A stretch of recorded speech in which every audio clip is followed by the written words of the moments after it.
ઊંધિયું તૈયાર થઈ ગયું.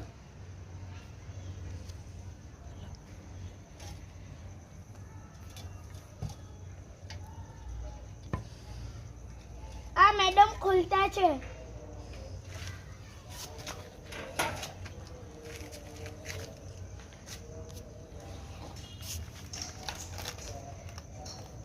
આય હાય ઊંધિયું તૈયાર થઈ ગયું છે.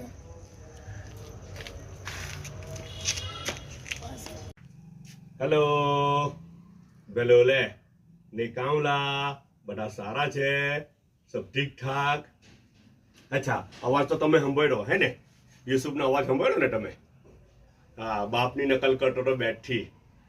અબ્બુની નકલ કરે બેઠી ને અબ્બુ વ્લોગ બનાવે ને ટીવીનો વ્લોગ બનાવતો હતો તે ઊંધિયું બનતું હતું બરાબર તો મેં મેડમને કીધું કે તે ઊંધિયું મને એટલું સારું લાગ્યું હતું તે ઊંધિયું મને આજે નાસ્તામાં બી તે જ આપજો તો વધેલું બી જાય વધારે વધેલું હતું બચેલું છે બધું તો મેડમ એમ કે તમે ફ્રીજમાં મૂકી દીધું હવે કાલ પણ પાછા તેજ કાઢવું હોય એટલે કે એક ટાઈમ હચવાઈ જાય તો નાસ્તા માટે ઊંધિયું નહીં મોકલેલું મારા સારું પણ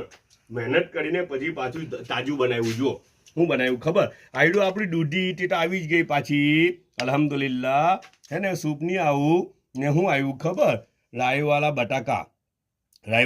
બટાકા ને જો ખજૂર આવેલી છે મસ્ત મસ્ત ગામમાંથી એક સંબંધી છે ને તેમના ત્યાંથી આવેલી હતી તે ખજૂર અચ્છા તે ખજૂર આવેલી છે ને પૂરી બી તાજી બનાવેલી છે પૂરી બી તાજી બનાવેલી છે ચાયનો 1 કપ ને હાથે સોલ્ટ બી છે ને મળી બી છે દૂધી પર છાંટવા માટે ને એમાં આલુમાં જોઈએ તો પછી મીઠું છાંટી શકાય હે ને જી ઠીક છે બધા પોતાનો ખ્યાલ રાખજો પાછા મળો